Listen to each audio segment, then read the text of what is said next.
Buenas tardes, vamos a dar paso al siguiente módulo. Agradezco a todos los que siguen aquí. Después del box lunch vamos a tratar de despertar un poco y que la marea alcalina no nos alcance.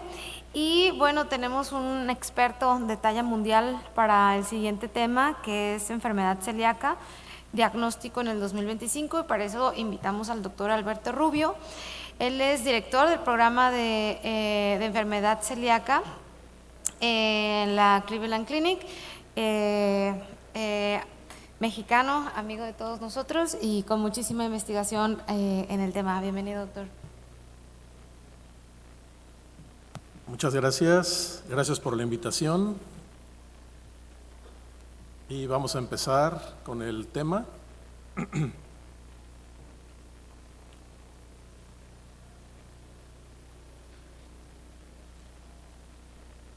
Tenemos unos minutos. Creo que la plática anterior terminó muy bien para empezar con el tema de enfermedad celíaca, por ese caso de intolerancia a la lactosa secundaria a enfermedad celíaca. Esa es una de las posibilidades en las que debemos de buscar enfermedad celíaca, de varias que les voy a mencionar en este momento.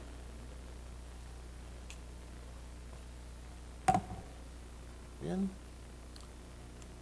Perfecto, entonces vamos a describir las recomendaciones actuales para diagnóstico de enfermedad celíaca y proponer una guía práctica de diagnóstico en la clínica. Vamos a empezar con un caso clínico. Esta es una mujer de 36 años, tiene constipación crónica y tiene también elevación de ALT y AST. La paciente no usa ningún medicamento y tampoco toma alcohol, y una examinación física normal. La pregunta es cómo llegar al diagnóstico de enfermedad celíaca y si está indicado buscar la enfermedad celíaca en un caso como este.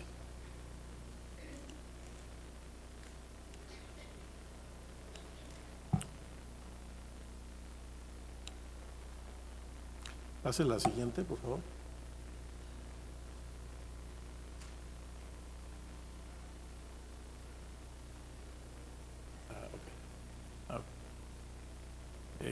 Muy bien. La guía de diagnóstico del 2025 empieza con la sospecha clínica, es la parte más importante para establecer un diagnóstico, y en la mayoría de los enfermos que siguen una dieta regular, el siguiente paso será hacer una serología que incluye una inmunoglobulina A total y la transglutaminasa IgA, y en algunos casos seleccionados de niños se podrá hacer el diagnóstico solo con la serología, pero la mayoría de niños y adultos requerirán una biopsia intestinal para establecer el diagnóstico definitivo y poder empezar el tratamiento con una dieta sin gluten. En la minoría de los enfermos que tenemos sospecha clínica estarán ya siguiendo una dieta sin gluten, y ahí el abordaje cambia. El siguiente paso será hacer la prueba genética, y si la prueba genética es positiva, realizar un reto con gluten por 6 a 8 semanas. Para simplificar este algoritmo, y siempre reconociendo que el diagnóstico requiere criterio clínico, vamos a simplificarlo en pasos. El paso número 1 va a ser la sospecha clínica. El paso número 2 son los estudios de sangre, que incluyen la serología y, en casos seleccionados, la prueba genética. El paso número 3 es la biopsia intestinal, y en algunos casos también el paso número 4 incluirá una respuesta al tratamiento. Con esos pasos simples podemos cambiar de un gran grupo de enfermos sin diagnóstico, identificar nuevos casos y poder ofrecerles el tratamiento que necesitan. La sospecha clínica, que es el paso número 1, implica la búsqueda activa de casos en condiciones de alto riesgo y está recomendado para incrementar el diagnóstico en la práctica clínica, y en la actualidad no se recomienda el tamizaje poblacional en la comunidad. La enfermedad celíaca es el nuevo camaleón de la medicina moderna, que tiene muchas presentaciones clínicas y su presentación clínica diversa. Vean ustedes cómo diarrea y pérdida de peso, que son los dos síntomas más clásicos de enfermedad celíaca, solo son unos cuantos de los síntomas gastrointestinales que pueden asociarse con enfermedad celíaca, pero la enfermedad celíaca también puede darnos síntomas a nivel neurológico, darnos síntomas a nivel de la boca, de la piel, darnos síntomas a nivel del hígado, síntomas a nivel de la sangre, síntomas en los huesos y las articulaciones. Por lo tanto, hay que estar muy alerta de las posibles presentaciones clásicas y también de las presentaciones no clásicas. Solo para reforzar esta idea, este es un estudio relativamente reciente que hicimos, son 282 enfermos, y lo que quiero destacar es que en estos casos, todos confirmados con biopsia y serología, solo el 20 al 30% tuvieron diarrea y pérdida de peso, y el diagnóstico se tuvo que sospechar por otras síntomas o condiciones asociadas. Y esa es la clave para identificar los casos de enfermedad celíaca en la actualidad. Hay que buscar la enfermedad celíaca en las presentaciones clásicas como la absorción, diarrea, pérdida de peso y retraso en el crecimiento, pero también en las formas no clásicas como incluye la anemia, la transaminasemia, estomatitis aftosa, intestino irritable, constipación crónica, ataxia, neuropatía, infertilidad y otras. Y buscarla también en condiciones de riesgo, enfermedades asociadas como es la dermatitis herpetiforme, diabetes tipo 1, deficiencia de IgA, enfermedad tiroidea autoinmune, síndrome de Down, especialmente buscarla en familiares de primer grado con enfermedad celíaca y otras enfermedades inmunológicas y genéticas.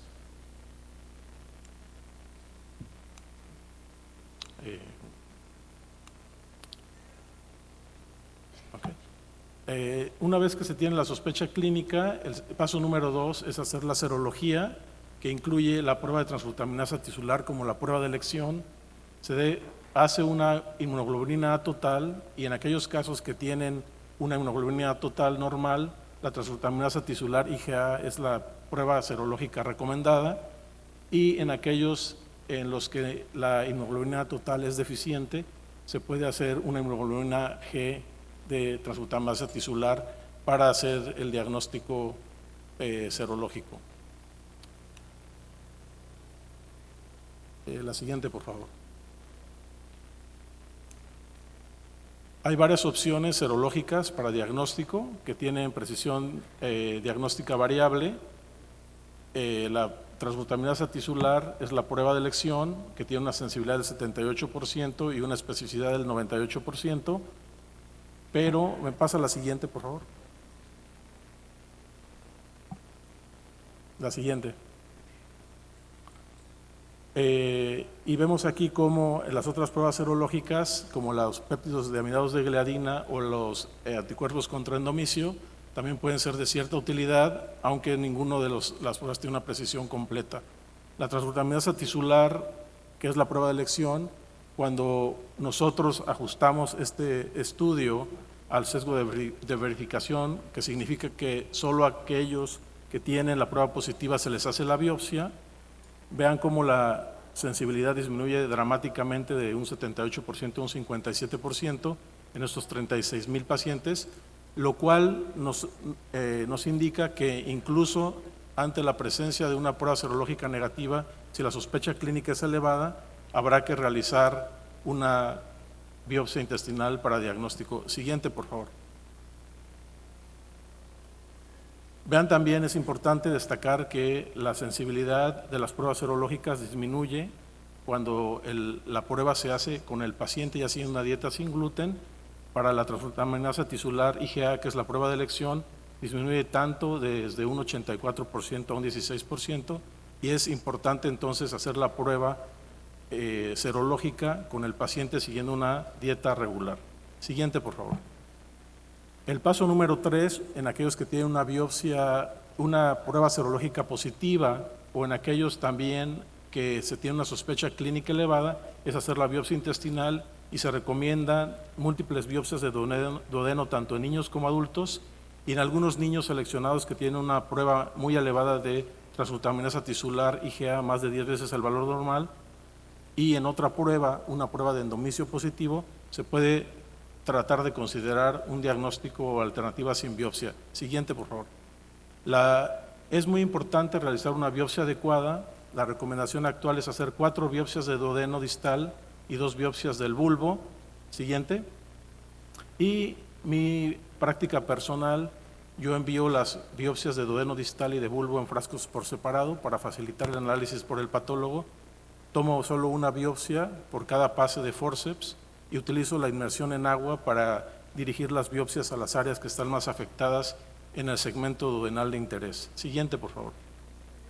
Es importante ver, no solo hacer la biopsia, pero asegurarse que tengamos una biopsia adecuada. Vean en este estudio, siguiente, que incluyó 130,000 enfermos con biopsia. Solo la biopsia intestinal se hizo de una manera adecuada en el 35 al 39%. Y si ustedes hacen una biopsia adecuada, más de 4 biopsias duodenales, incrementa la posibilidad de establecer el diagnóstico más de 2 veces, se duplica esa capacidad. Entonces, importante hacer la biopsia y hacerla adecuada. Volviendo al caso clínico, solo para poner todos los pasos en una misma diapositiva, empieza con la sospecha clínica, hasta una mujer de 36 años con síntomas y alteraciones de las pruebas de función hepática, que son características que nos permiten sospechar la enfermedad celíaca, por lo que la sospecha clínica está ahí. El siguiente paso fue hacer una prueba serológica en la que se demostró una hemoglobina A total de 152 normal y una prueba de hemoglobina A para transglutaminasa tisular elevada en 65 con un normal menor a 4.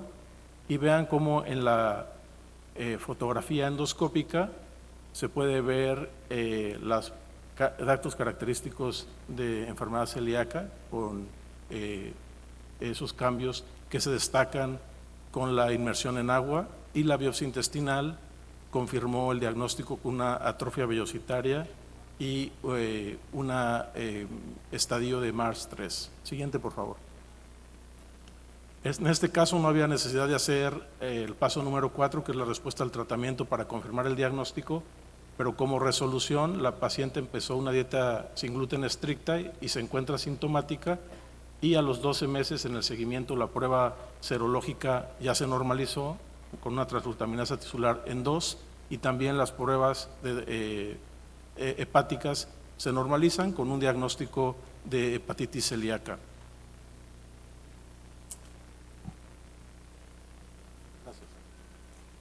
Es importante reconocer que la dieta sin gluten se ha hecho muy popular, y van ustedes seguramente a ver enfermos que llegan para evaluación de enfermedad celíaca después de que ya iniciaron la dieta sin gluten sin haber sido investigados para enfermedad celíaca. Y en este estudio reciente que hicimos un metaanálisis, encontramos que el autodiagnóstico de sensibilidad al gluten o al trigo no celíaca es tan alto como un 10.3% a nivel global. Por lo tanto, este caso clínico corto es para el abordaje de enfermos que ya están siguiendo una dieta sin gluten y que hay una sospecha de enfermedad celíaca. Esta es una mujer de 37 años, sigue una dieta sin gluten estricta desde el diagnóstico de su hija hace 7 años, se encuentra sintomática, y ahora la hija ya se va a la universidad y la enferma quiere saber si tiene enfermedad celíaca o no para continuar la dieta sin gluten o regresar a una dieta regular. Y como ya lo habíamos platicado al principio, cuando los enfermos siguen una dieta sin gluten, el siguiente paso es hacer la prueba genética, y si la prueba genética es positiva, un reto con gluten por 6 a 8 semanas. ¿Cómo hacer el reto con gluten? El reto con gluten se hace con 3 a 10 gramos de gluten al día por una duración entre 6 a 8 semanas, y aquí les pongo algunos ejemplos de productos que son fáciles de encontrar de manera comercial con las porciones que dan aproximadamente 6 gramos de gluten. Por ejemplo, el pan blanco son 2,5 piezas, las galletas Ritz 12 piezas, y pueden ustedes darle muchas opciones al paciente para que pueda hacer el reto con gluten sin ninguna dificultad. En este caso, la resolución, la paciente tuvo una prueba positiva genética, HLA-DQ2 positivo. El reto con gluten estaba recomendado. Durante el reto con gluten presentó síntomas moderados con distensión abdominal y náusea. y vean, la prueba basal de transglutaminasa tisular fue de 2, o una inmunoglobulina total normal, y 6 semanas después del reto, la transglutaminasa tisular se encontraba ya en 45, y los cambios en la biopsia intestinal son característicos también de enfermedad celíaca, con un patrón en empedrado, fisuras y un patrón festoneado de los pliegues circulares. La biopsia intestinal confirmó la atrofia vellositaria y el diagnóstico de enfermedad celíaca. Y para terminar la plática, vamos a hablar de dos cosas importantes que están bastante interés más recientemente sobre la precisión diagnóstica sin biopsia en adultos. Este es un estudio que presentamos en la Semana de Enfermedades Digestivas en Estados Unidos. 11.282 adultos con sospecha clínica, 16% con una prueba de transglutaminasa tisular IgA positiva, y vean cómo cuando el valor de la transglutaminasa tisular IgA es más de 5 veces el valor normal, la especificidad es tan alta como 99.5, y si es mayor de 10 veces el valor normal, prácticamente llega al 99.9. Sugiere que obviamente el diagnóstico sin biopsia puede ser preciso en adultos con valores muy altos, y las guías más recientes de la Sociedad Europea para el Estudio de Enfermedad Celíaca ya proponen el diagnóstico sin biopsia en adultos en aquellos menores de 45 años que tienen una transglutaminasa tisular IgA más de 10 veces o igual a 10 veces el valor normal, con una confirmación del anticuerpo positivo en una muestra adicional.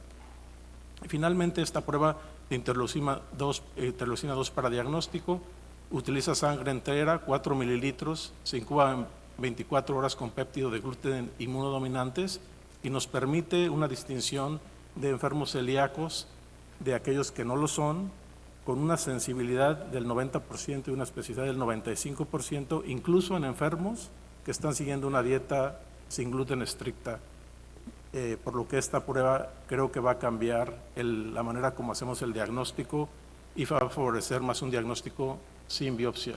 Como mensajes finales, el diagnóstico empieza con la sospecha clínica, la búsqueda activa de casos se recomienda para incrementar la detección en la clínica, la transglutaminasa tisular es la serología de elección y la biopsia intestinal confirma el diagnóstico, y en algunos niños con una prueba serológica muy elevada y también probablemente en adultos seleccionados, una alternativa sin biopsia es posible.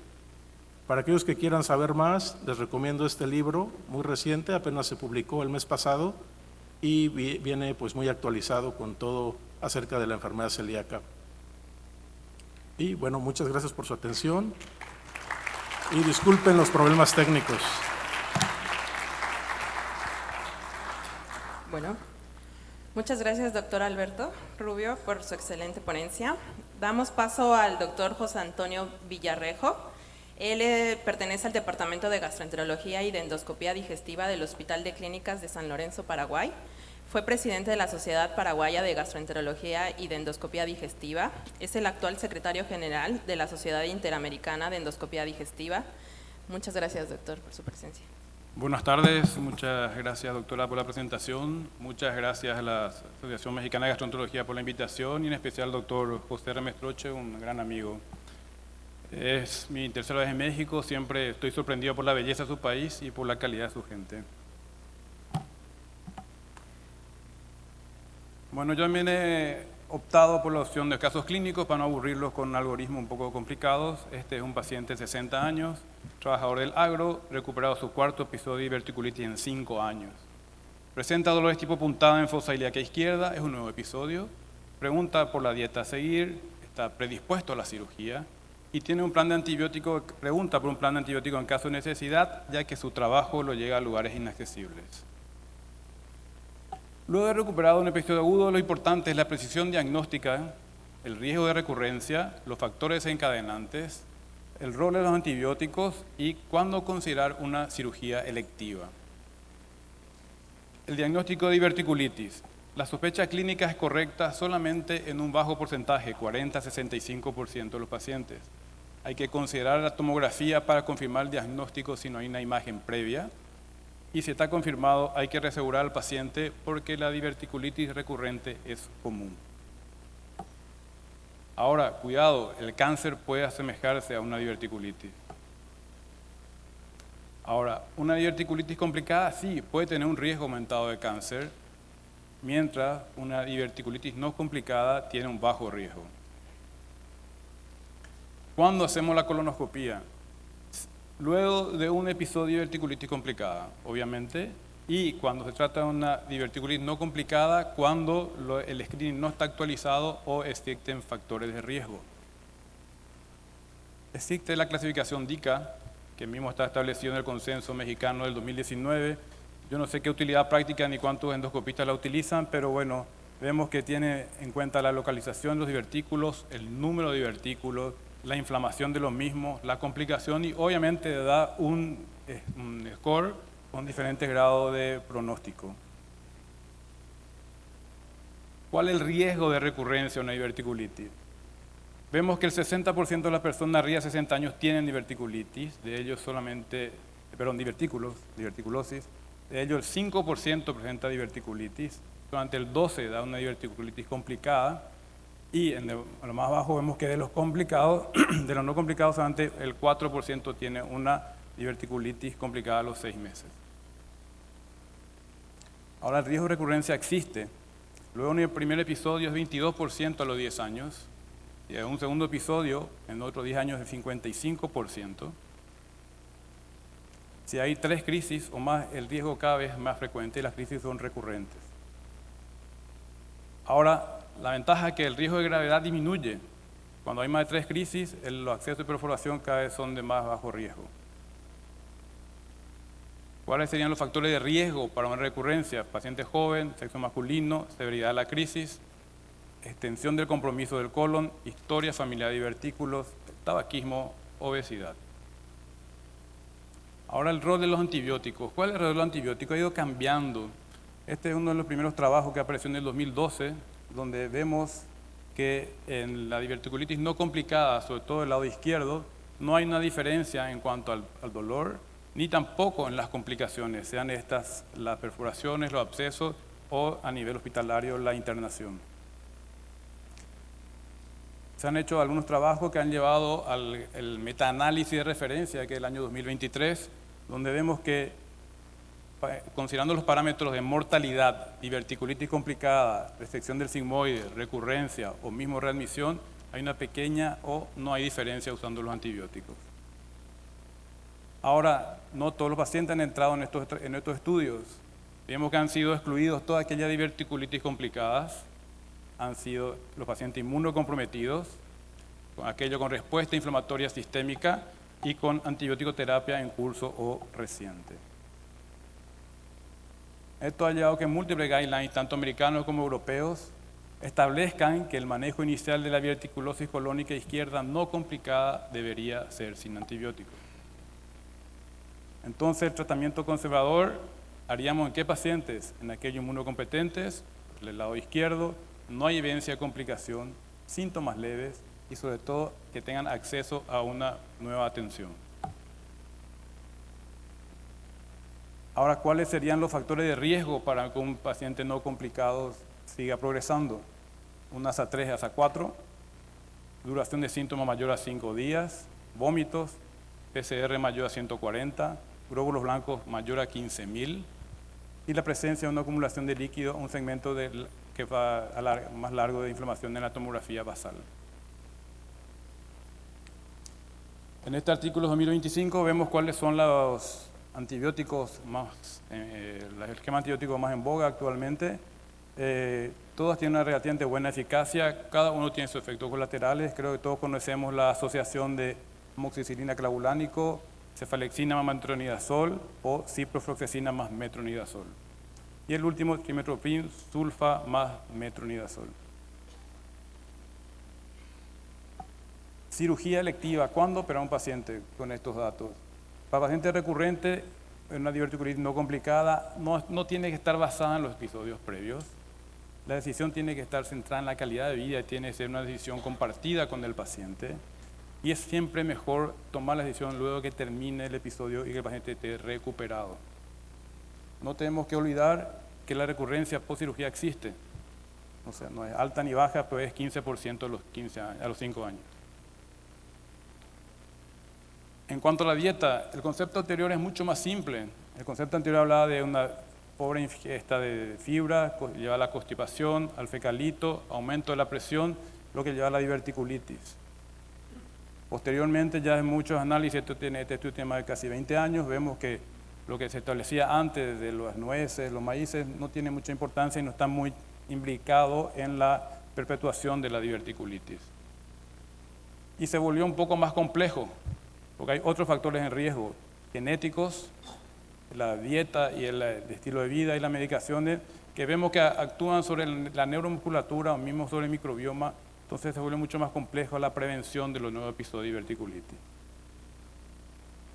O podemos actuar en las medidas generales. Está totalmente demostrado que ya una vida saludable, normalmente con alta en fibra, con actividad física y bajando de peso, ayuda a prevenir futuros episodios. Caso 2, diverticulitis complicada.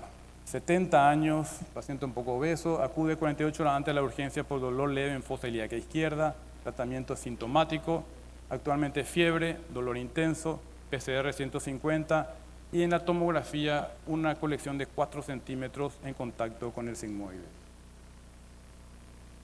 Esto es un lindo gráfico donde se ven prácticamente todas las posibles complicaciones de la diverticulitis y con lo que también correspondía a la calificación de Hanchett.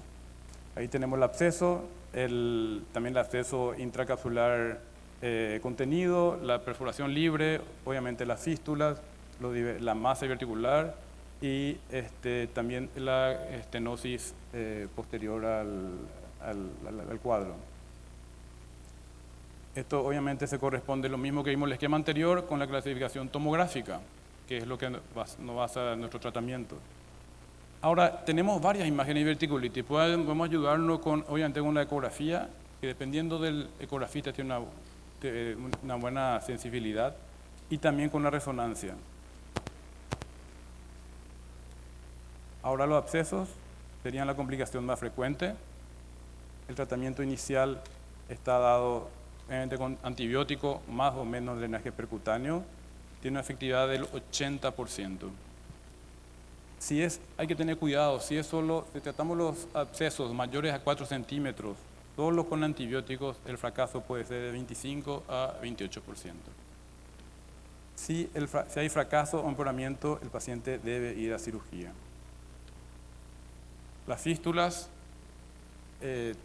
son del 5% de la presentación inicial, el 17 a 27% de la cirugía por divertículos, y vemos todos los diferentes tipos de fístula, ¿verdad? Colovesical, colovaginal, colocutánea con multiórganos complejas y coloantérica. Obviamente, acá el tratamiento se basa sobre todo en la cirugía. Diverticulitis complicada, ¿cuáles serían los antibióticos? Tenemos la ceftriaxona metronidazol, con el especial énfasis que el paciente tiene que ser estable, clínicamente estable. Y posteriormente tenemos las asociaciones imipenem, cilastina, meropenem o piperacilina tazobactam. Todos tienen una relativamente buena eficacia, arriba del 80%. Caso 3, inflamación continua. Tenía un paciente de 65 años, un hombre sano, presenta 3 episodios de diverticulitis en los últimos 3 meses, en junio, julio, agosto. Los síntomas gastrointestinales mejoran con cada curso de antibiótico, pero recidiva a la suspensión de los mismos. Y en la tomografía se comprueba en la tomografía inflamación de cada episodio, inclusive laboratorialmente hay medidas inflamatorias. Sería la diverticulitis latente que continúa en varias semanas. Es aquella que persiste semanas o meses. La inflamación es vista en las imágenes, está comprobada. Puede mejorar con antibiótico, pero recidiva con la suspensión. Y el tratamiento está basado en el uso prolongado de antibióticos y la cirugía puede llegar a ser necesaria. En el caso 4 de molestias continuas, sería una mujer de 45 años, un dolor continuo, luego de 2 años de un episodio de diverticulitis confirmada por tomografía en aquel momento. Tiene varias tomografías normales durante su crisis y tiene una colonoscopia normal. No tenemos que olvidar que la hipersensibilidad visceral también puede existir en estos pacientes. Son en general molestias leves, continúan en fosa ilíaca izquierda, sin evidencia de diverticulitis en imágenes y en la colonoscopía. Hay que reasegurar, ya que las molestias continuas pueden ser causas de temor y pueden ser manejados con los criterios de síndrome de intestino irritable, obviamente. Bueno, y para terminar, me gustaría invitarle a todos, que Paraguay queda un poco lejos, pero la medicina nos lleva siempre a lugares que nunca pensamos. Así que lo esperamos en Paraguay. Cuando estén allá van a sentirse como en su casa. Muchas gracias.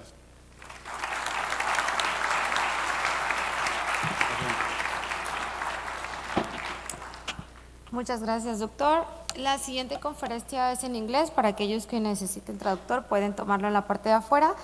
Y a continuación tendremos la conferencia cómo, cuándo y por qué iniciar biológicos para el manejo de CUSI.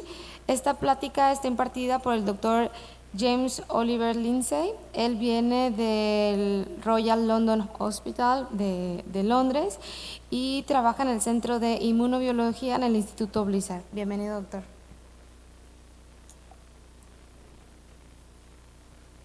Thank you so much for that introduction, and thank you so much to the organisers for inviting me here to give a talk today. And I do apologise that I will be speaking in English. If I could have my slides perfectly. So we're going to take a switch from the fascinating talks on celiac and diverticulitis and now talk about advanced therapy in the management of ulcerative colitis. And these are my disclosures. Now, the great news for us and our patients is that we now have many more options for treating patients with ulcerative colitis, and that choice obviously is exciting, and it has meant a great deal for the way that we care for patients, because our treatment ambitions can now evolve, so we can strive for more robust endpoints to alter disease course and normalize quality of life. We now have both biologics as injection or infusion-based treatments, as well as the small molecules to use, and I'm going to talk a little bit about those in the future. It's very important to remember that the drugs may have side effects, but that the biggest risk to our patients is untreated active disease, and therefore an effective drug is also a safe drug. But most importantly, irrespective of the drugs we choose, we must screen our patients, monitor treatment, and assess response. So with this, let's talk through biologics and small molecules. Now, I think it's very important to get the terminology correct. When we think about the goals we have for treatment, we're thinking about long-term, preventing hospitalization, preventing surgery. When we assess the benefits of different treatments over time, we're talking about endpoints. Those are the outcomes we see in clinical trials. The more robust the endpoint, the better patients will do in the future, but not all patients will be able to achieve the more robust endpoints. And then, of course, we've got targets. The clearly important thing about targets is they're achievable, and if they're not achieved, by modifying therapy, you can achieve them. So they have to be something for which we can strive to achieve by changing treatment. And of course, over the course of the last 10 to 15 years, definitions for these have become more clear. We go away from aiming just to get patients better, to get them in remission, off steroids, to heal the bowel endoscopically and even histologically. And moving forwards to the future in terms of goals, it's not just about hospitalization and surgery, preventing malignancy, and even potentially preventing disease development in the future. So this is some of the evidence that shows the benefit of driving patients, if possible, into harder and harder definitions of remission. The difference between achieving a Mayo endoscopic subscore of 1 and 0. So effectively, that's thinking about a little erythema, no friability compared to a completely normal endoscopy. And you can see the difference in terms of relapse-free survival, and that difference is maintained irrespective of the extent of the disease. So if we can achieve endoscopic normalization, our patients will do better. If we can go one step further and achieve histological normalization, which normally means an absence of neutrophils on an endoscopic biopsy, we associate that with a significant improvement in outcome in terms of a whole range of assessments, including risk of flare, risk of corticosteroid use, hospitalization, and surgery. But of course, those are endpoints. And as I mentioned right at the beginning, not every patient will be able to achieve histological normalization with whatever treatment you give them. So we need to think about what the most important targets are that we should aim for when we treat, and if we don't achieve, to modify our treatment. And unfortunately, those trials have not yet been done in ulcerative colitis, but there is an ongoing trial looking to see whether patients do better if we are treating to target from the perspective of clinical symptoms, from the perspective of endoscopic normalization, and from the perspective of histological remission. And what we'll see over time is whether patients who are treated to target against those targets have different outcomes. But of course, I've focused particularly over the last 5 minutes in terms of treating the gut. We have to remember that ulcerative colitis has impacts on our patients well outside of their gastrointestinal tract. Its impact on fatigue, on urgency, on work, on pain, on extraintestinal manifestations, all can run outside of the activity of the disease in terms of intestinal inflammation. And we see diagrams like this a lot, and the purpose of these diagrams is to highlight the fact that even if we allow each flare to, even if we treat each flare that occurs completely appropriately and suppress the disease activity, if we allow another flare and another flare, we allow our patients to stack up damage in terms of their intestine. But of course, it's more than damage to the intestine, it's damage to a patient's life. A patient only has to be incontinent in public once in their life to have a lifelong fear of not knowing where the nearest toilet is. They only have to miss their exams once to have an impact on their future career. So we need to treat patients' disease to prevent gut damage, but also life damage. So what are the new treatments? And I just want to spend a few moments discussing the differences between biologics and small molecules. Biologics we've been used to for the last 20 years, antibody drugs in which the efficacy of the agent is related to the exposure, but the exposure may not be related purely to the dose because there will be an impact of disease activity and of many other body factors. There are limited off-target effects because the antibodies are specific about the epitope that they bind to, and so the side effects are often not related to dose, but of course antibodies generate immunogenicity and anti-drug antibodies. Contrast that to small molecules, where the efficacy is very much dependent on the relative inhibitory potency, dose, and exposure. As you increase the dose, you increase the efficacy, but you also increase the risk of side effects. Also, as you increase the dose, often the inhibitory profile may become broader, and so the drug may target more pathways than you had initially intended. So let's talk about a case. This would be a standard 24-year-old gentleman with extensive ulcerative colitis, working in finance, travels, keen on football. Has Mayo grade 2 extensive colitis, so erosions and erythema, but no ulceration, no family history, no extraintestinal manifestations. Treated with steroids, does well, starts mesalazine and as a maintenance therapy, and a year or so after being on maintenance mesalazine, seems to be in a good endoscopic and biochemical remission. But late last year develops a flare with a significantly elevated calprotectin and negative stool cultures, starts a second course of steroids, initially does well, but then flares as the steroid dose reduces. And so this is a case of steroid-dependent ulcerative colitis on maximal oral and rectal 5-ASA therapy with a burden of symptoms, inflammation, active disease on both intestinal ultrasound and endoscopy.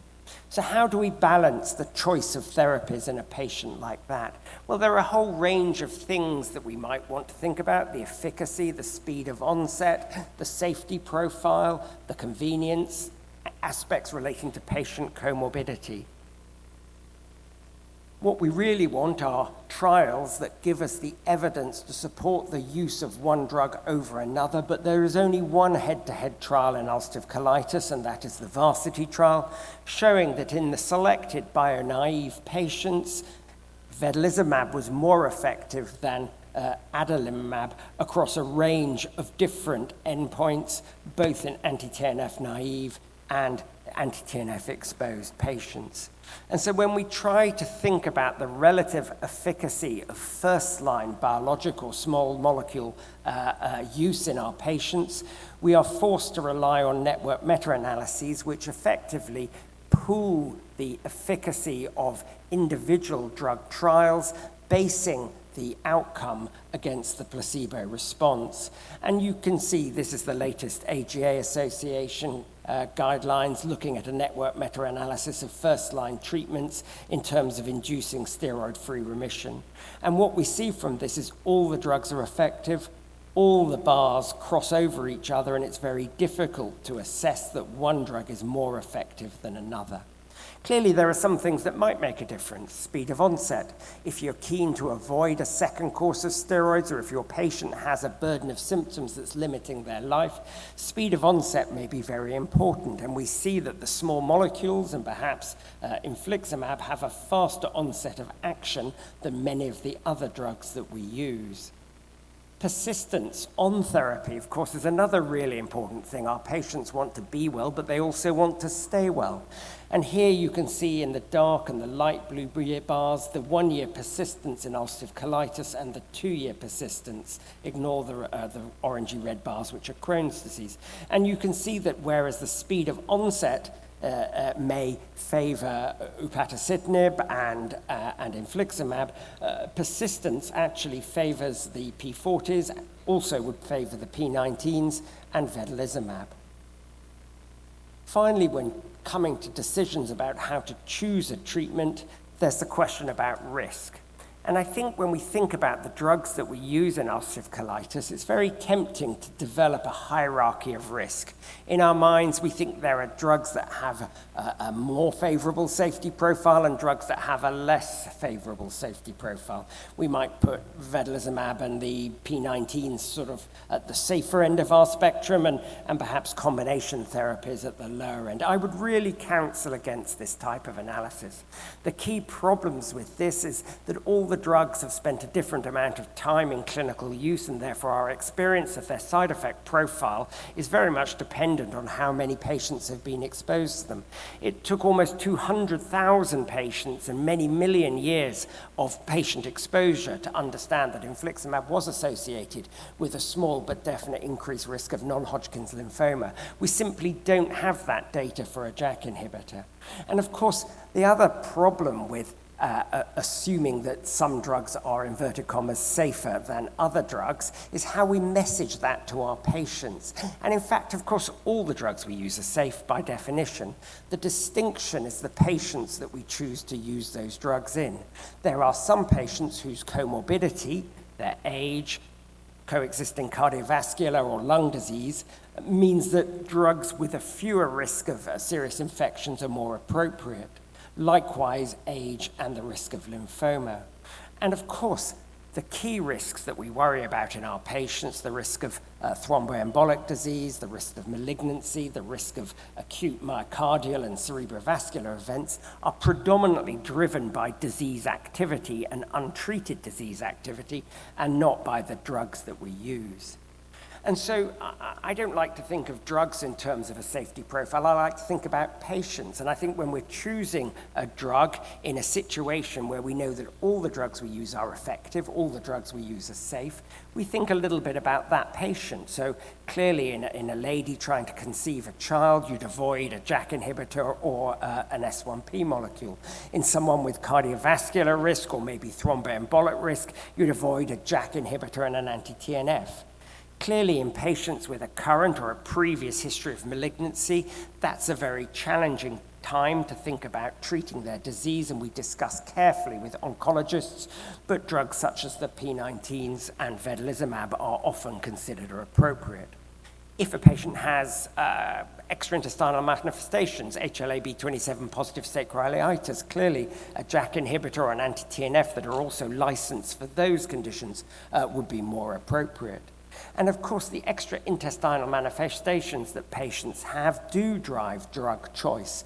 JAK inhibitors are effective across a range of inflammatory, arthritis-related extraintestinal manifestations, and it certainly seems this for upadacitinib that in patients with extraintestinal manifestations, the higher maintenance dose, the 30 milligram maintenance dose, is most appropriate.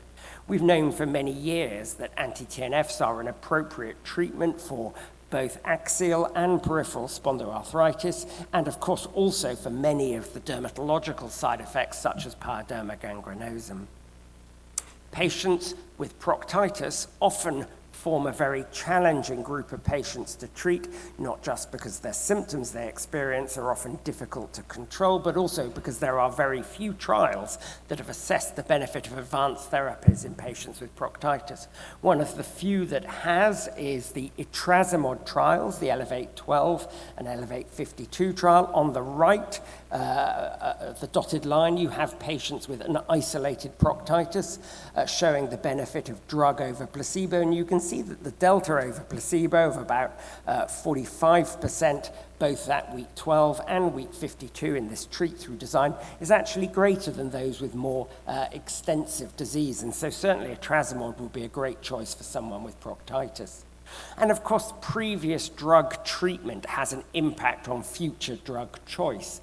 Again, we have no head-to-head trials in the world of ulcerative colitis to show what the most effective second-line advanced therapy is, and so we rely on real-world data with a degree of either propensity score or, in this case,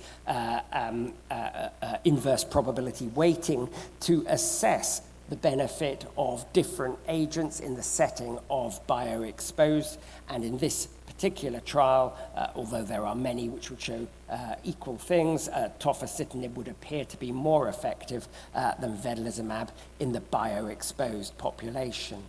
And certainly, considering which drug we use first might be relevant. We know that there's a considerable drop-off in efficacy for some biologics when used second line after an anti-TNF, but that doesn't seem to be the case with an anti-TNF used after, for example, vedolizumab, where you get equal efficacy with both first and second line use.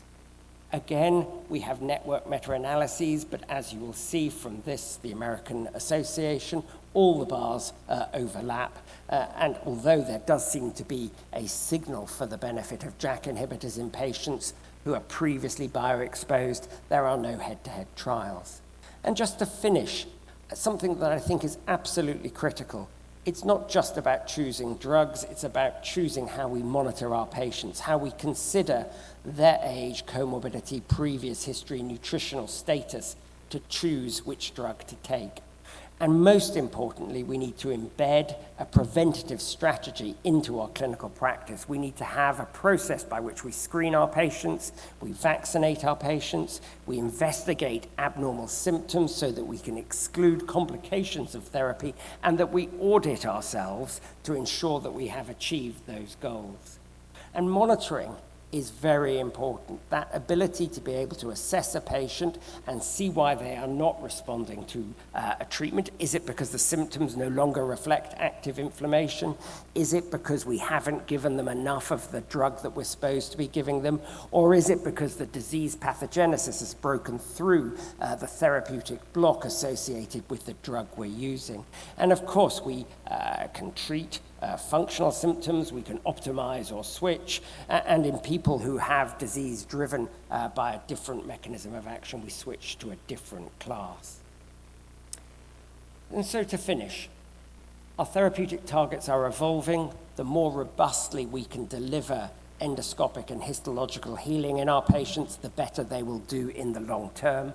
But we mustn't forget that those endpoints won't be achievable in all patients. We need to know how well a patient has done with a specific drug before deciding that it's time to switch.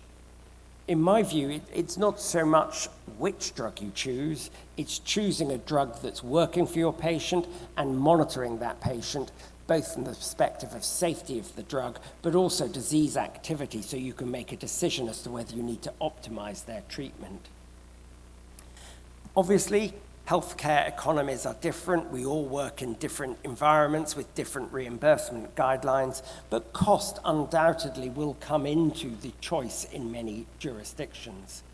We must think very carefully about the individual aspects of our patients in terms of drug choice, not just their comorbidities, but also their life goals and ambitions to see where they are. We must think outside of their gut, ask them about issues with fatigue and urgency, think about their work life, their sex life, their social life. And of course, we should always involve our patients in decisions. And with that, I'd like to finish and say that I think inflammatory bowel disease is best managed as part of a multidisciplinary team with input from our nursing colleagues, dietetic colleagues, pharmacists, and psychologists. And this is our multidisciplinary team at the Royal London. So thank you very much indeed.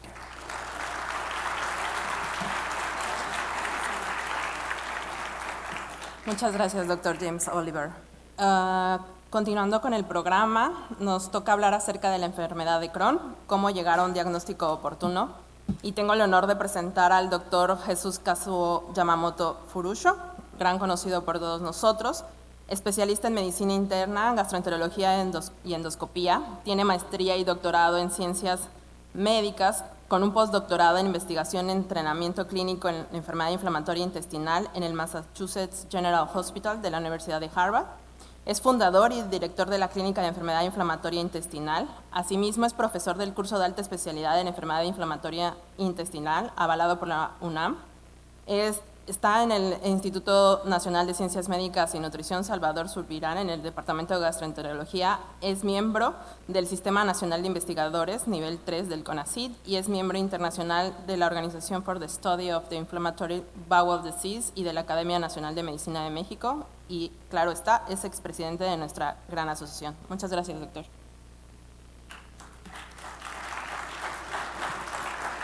Buenas tardes, muchas gracias por la presentación. Agradezco a la Asociación Mexicana de Gastroenterología y a los directores de curso para participar con esta plática. Y bueno, mi plática está enfocada al diagnóstico oportuno en pacientes con enfermedad de Crohn.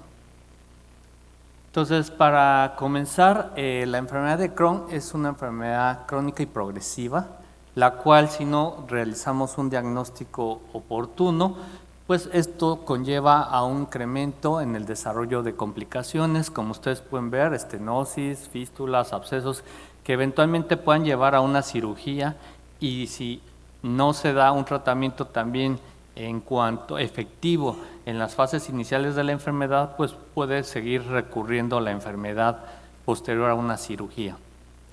Existen 4 cursos clínicos de acuerdo a un estudio escandinavo de la enfermedad de Crohn, y el patrón más frecuente son aquellos pacientes que tienen una recaída grave y después mantienen la remisión pues de manera prolongada, una actividad leve, un 43%, seguido de aquellos pacientes que tienen episodios de manera intermitente de remisión y de recaída en un 32%, aquellos en un 19% que a pesar del tratamiento tienen una actividad continua, y el último curso son pacientes que tienen una actividad leve al inicio y al final de ella se vuelve una enfermedad mucho más agresiva.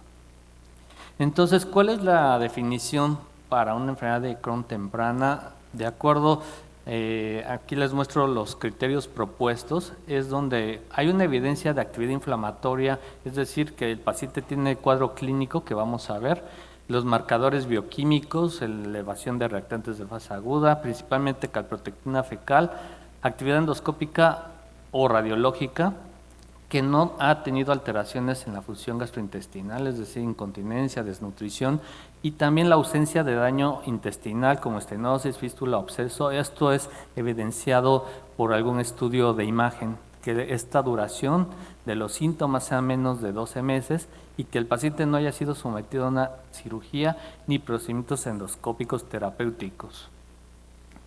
De acuerdo al Consenso Mexicano de Enfermedad de Crohn, publicado el año pasado, para hacer un diagnóstico adecuado tenemos que tener una historia clínica y un examen físico apropiado, así como la correlación de los hallazgos clínicos de laboratorio, endoscópicos, radiológicos o incluso en algunos casos histopatológicos.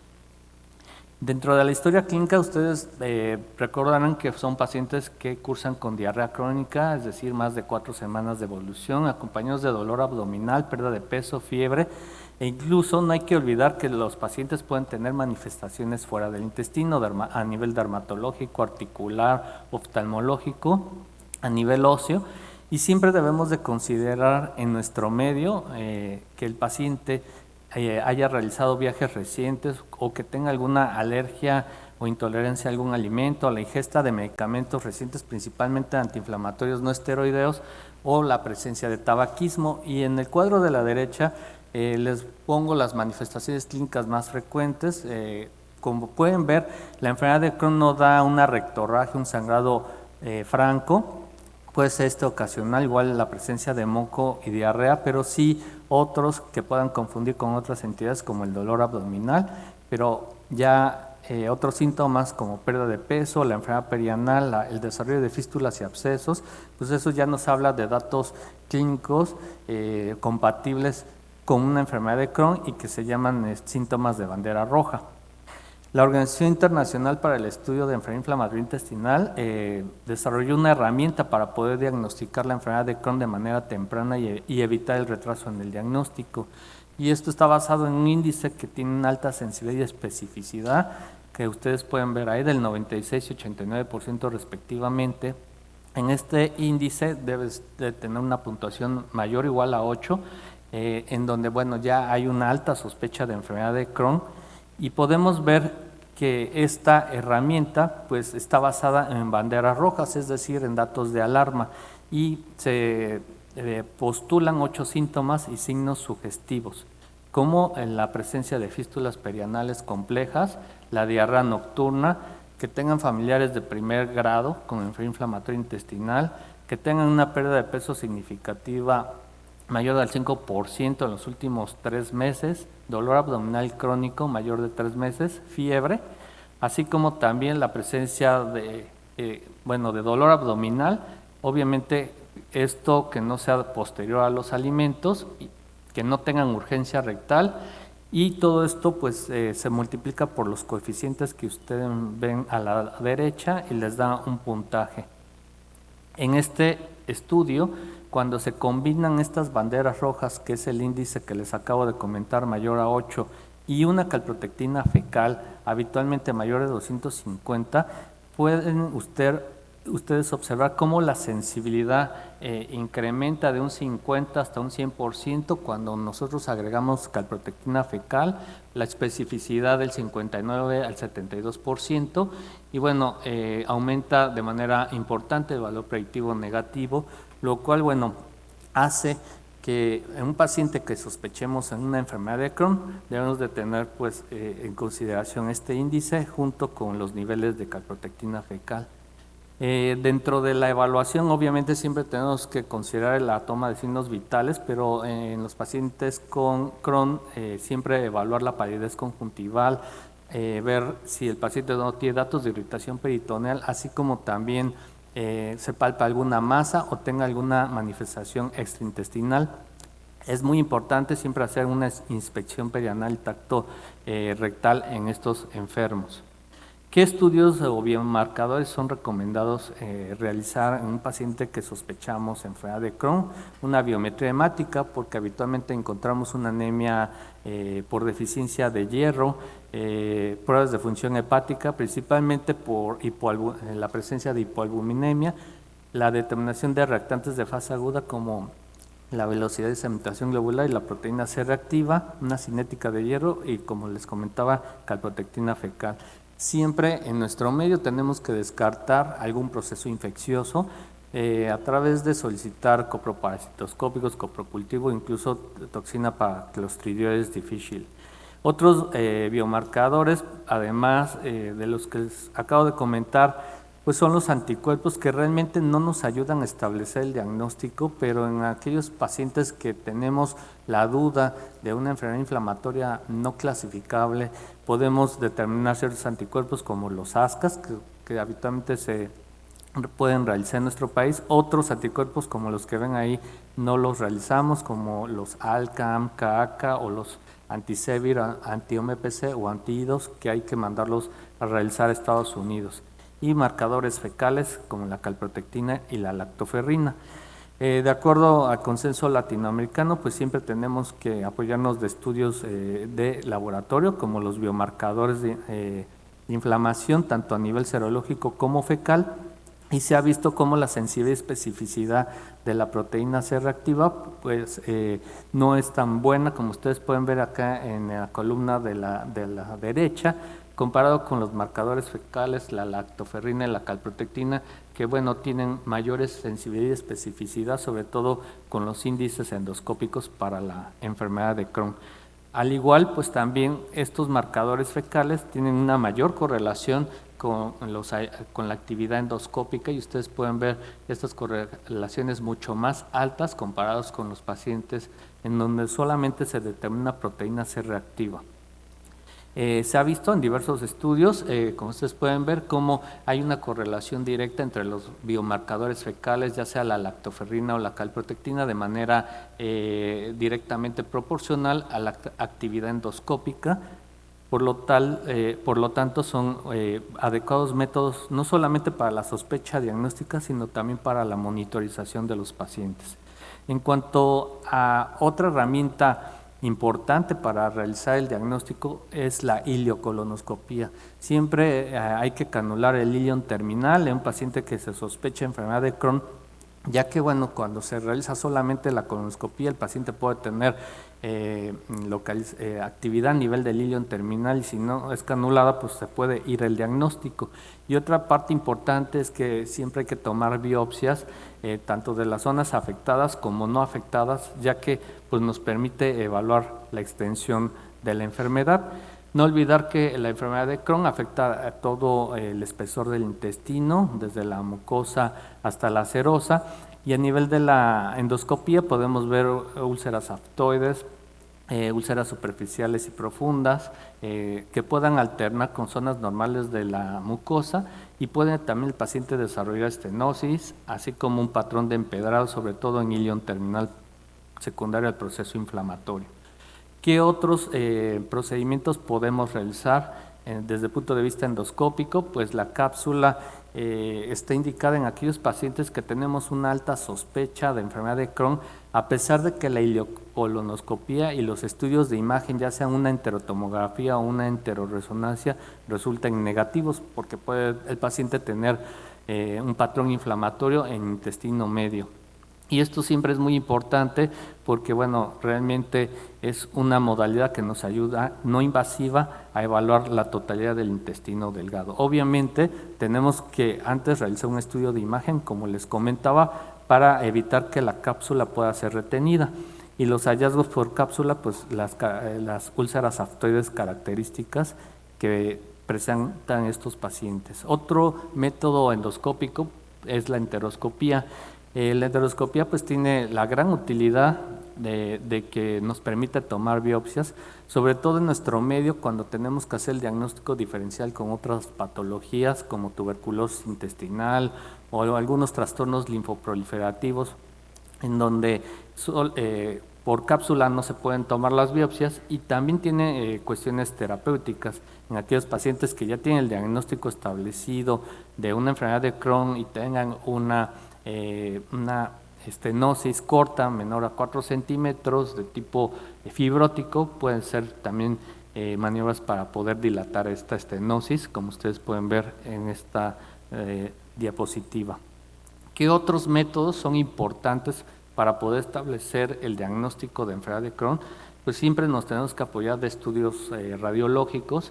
Y en México, en nuestro país, pues podemos hacer una enterotomografía en aquellos sitios en donde no tienen accesible una enteroresonancia. Desafortunadamente en México apenas se está iniciando la experiencia de ultrasonido intestinal y por lo tanto pues todavía no se recomienda a la fecha, a menos que sean en centros altamente especializados que ya tengan experiencia para realizar ultrasonido intestinal. Sin embargo, para el diagnóstico inicial se recomiendan más la enterotomografía, la enteroresonancia, que además nos ayudan de evaluar todo el compromiso del espesor del intestino, complicaciones fuera del mismo como el desarrollo de fístulas y abscesos. Y aquí podemos observar varios hallazgos de la enterotomografía que nos da un engrosamiento de la pared, habitualmente mayor de 5 milímetros, una estratificación de la pared y existe este signo de tiro al blanco que bueno, habla de un hiperrealce de la submucosa por la actividad inflamatoria. Pero pueden existir otros síntomas como el signo del peine y esto se debe a la hipervascularidad que tienen los vasos a nivel del mesenterio, la presencia de adenopatías que habitualmente no pasan de 1 centímetro, así como alteraciones en la grasa periférica. Y se han hecho estudios en cuanto a correlación de los hallazgos endoscópicos y radiológicos y podemos ver cómo la presencia de estas úlceras profundas pueden correlacionar también a nivel de la enteroresonancia, así como también la presencia de pólipos inflamatorios a nivel de endoscopía con la enteroresonancia. Y lo que más nos ayuda en la enfermedad de Crohn es la detección de estenosis, que habitualmente pues nos ayudan a diferenciar si tiene una estenosis de tipo inflamatorio versus fibrótico, y eso pues y además de medir la longitud de la estenosis, lo cual pues nos ayuda a tomar decisiones clínicas para el tratamiento médico. El diagnóstico histopatológico, a veces todos creemos que el patólogo nos va a dar el diagnóstico. Existen varios datos a nivel histopatológico y el más característico es el granuloma de tipo epitelioide, que habitualmente el patólogo lo ve y prácticamente lo sugiere como o altamente sugestivo de enfermedad de Crohn. Desafortunadamente, para encontrar estos hallazgos, como ustedes pueden ver aquí en la diapositiva, la hiperplasia neuronal, los agregados linfoides, la metaplasia de glándulas pilóricas, la hipertrofia muscular, a veces en una biopsia endoscópica no se encuentran estos hallazgos. Se ha visto que en una biopsia endoscópica la detección de un granuloma es del menos del 5% y en una pieza quirúrgica alrededor entre el 30 a 40%. Por lo que pueden ver, a veces teniendo la pieza de resección del intestino, a veces es difícil establecer el diagnóstico a nivel histopatológico, por lo cual siempre es muy importante tener la correlación de hallazgos clínicos, bioquímicos, endoscópicos y radiológicos en estos enfermos. ¿Cuál es la trascendencia de hacer un diagnóstico oportuno? Como ya les comentaba, el tener este diagnóstico oportuno o temprano nos permite dar un tratamiento en etapas iniciales de la enfermedad, lo cual nos permite el desarrollo de las complicaciones que inicialmente les comentaba, estenosis, fístulas, abscesos. Se han hecho algunos análisis en cuanto a diversos tratamientos, principalmente en terapia biológica, cuando son los pacientes, por ejemplo, estratificados de acuerdo a la duración de la enfermedad. Por ejemplo, en este estudio, que es el estudio CHARM, pacientes con enfermedad de Crohn que recibieron adalimumab, los dividieron en aquellos que tenían menos de 2 años de duración de la enfermedad, de 2 a 5 y más de 5. Y ustedes pueden ver de manera clara cómo aquellos pacientes que tienen menos duración de la enfermedad tienen tasas de respuesta o remisión clínica mucho más altas, y vean cómo a más de 5 años baja hasta un 35%. Entonces, esto es muy importante. En otro estudio que se hizo con pacientes con enfermedad de Crohn, esto es certolizumab, que es una terapia anti-TNF, y lo mismo aquí analizaron los pacientes, los estratificaron por la duración de la enfermedad y pueden ver menos de 1 año, de 1 a 2, 2 a 5 y más de 5, y cómo aquellos que tienen menos de un año de duración de la enfermedad pueden tener respuestas de hasta 90% o remisión clínica hasta un 70%.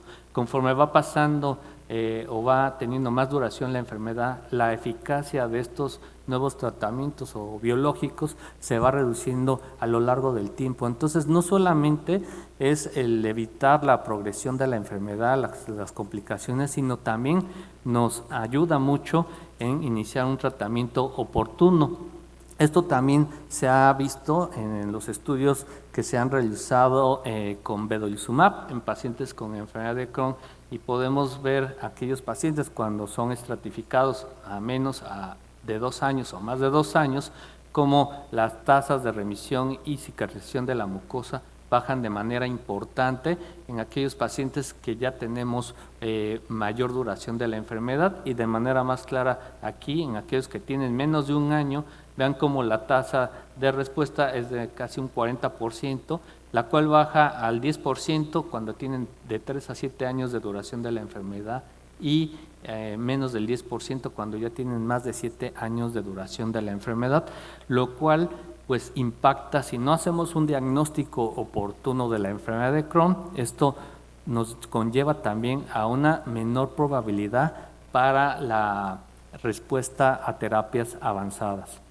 Y bueno, con esto me permito concluir que debemos de considerar las banderas rojas y la medición de calprotectina fecal en aquellos pacientes que tenemos una alta sospecha de enfermedad de Crohn, para poder realizar un diagnóstico oportuno.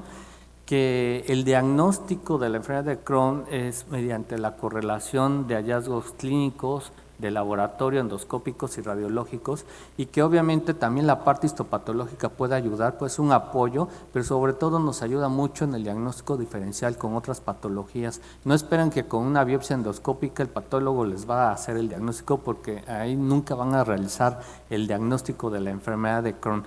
Y este diagnóstico oportuno nos va a llevar a un tratamiento temprano, lo cual va a evitar la progresión de la enfermedad, así como el desarrollo de complicaciones, como les mencionaba, abscesos, fístulas, estenosis, y a menor duración de la enfermedad, pues va a haber una mejor respuesta a la terapia biológica. Muchas gracias por su atención.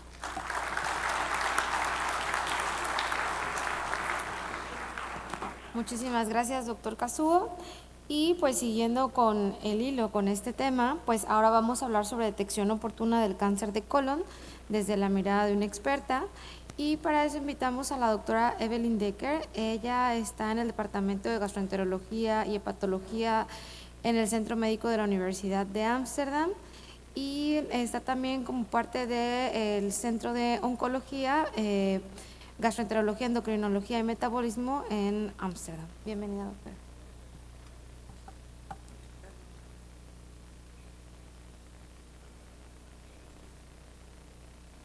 Thank you very much, ladies and gentlemen. Especially, I would like to thank the invitation for this wonderful meeting in your beautiful country. So, my topic for today is early detection of colorectal cancer. You know that colorectal cancer is a big problem worldwide. Actually, it scores third as a cause of cancer worldwide, and here is the cancer deaths where it comes as a second. Looking at the world map, you can see here the incidences in the different areas around the world, and this is actually Globogan data from 2022, and you see your country still is in the better zone, I must say. But of course, we are 3 years later now, and I'm very curious where you are now. Looking at mortality rates, of course, this is very much related to the incidence. So, discussing colorectal cancer globally means 1.9 million new cases of colorectal cancer per year and over almost 1 million deaths. The prediction for in 2040 means a big increase with 3.2 million cases and 1.6 million deaths. In high-income countries nowadays, we see an increase, the incidence decreasing due to screening and to polyp removal in the older adults. However, there's clearly an increase in early onset colorectal cancer.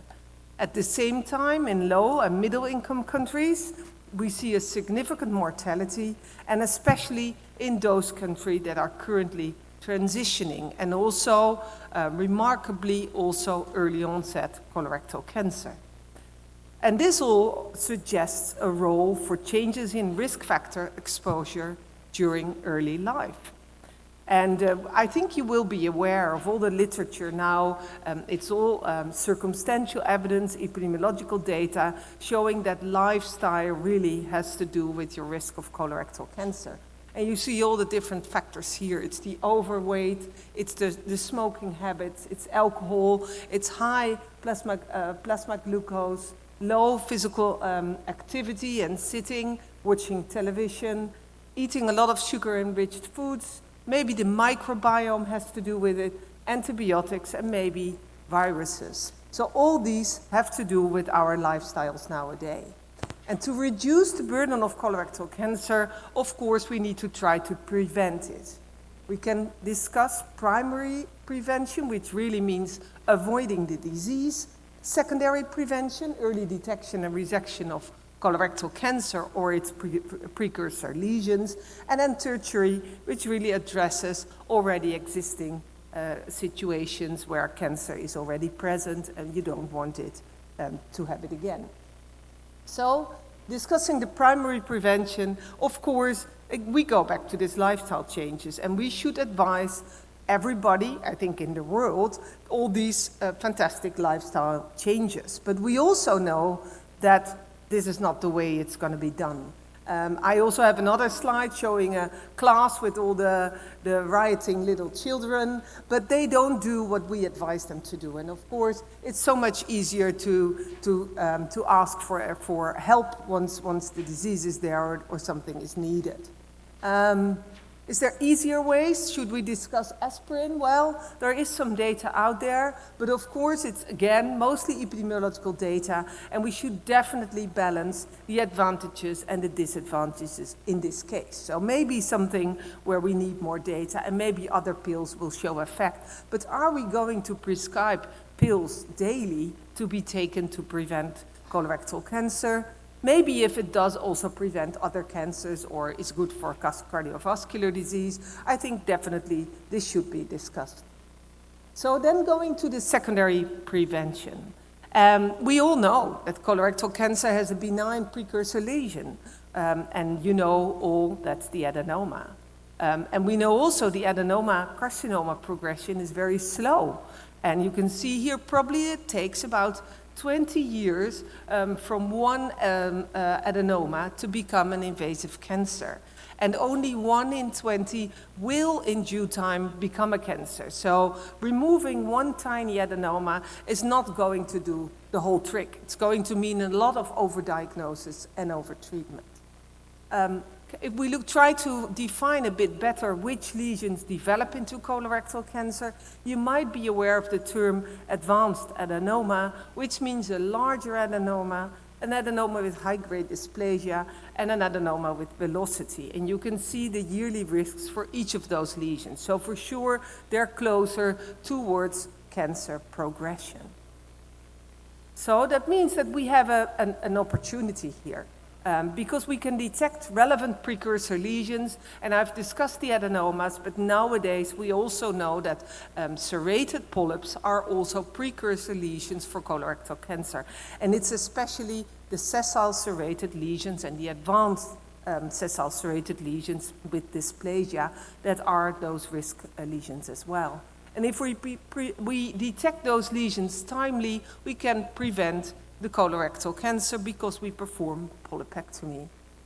Besides that, if we detect the colorectal cancer in itself early, so earlier than at a late stage where we know that mortality and morbidity rates are very high, there's still a lot of opportunities for non-invasive therapies. And you can see here the different types of non-invasive resection methods to cure patients: ESD, EFTR, EID, I don't know if you're aware of the terminology, but it means endoscopic intermuscular dissection in the rectum, which is really what has been done in the past by surgeons. We can do that nowadays as well.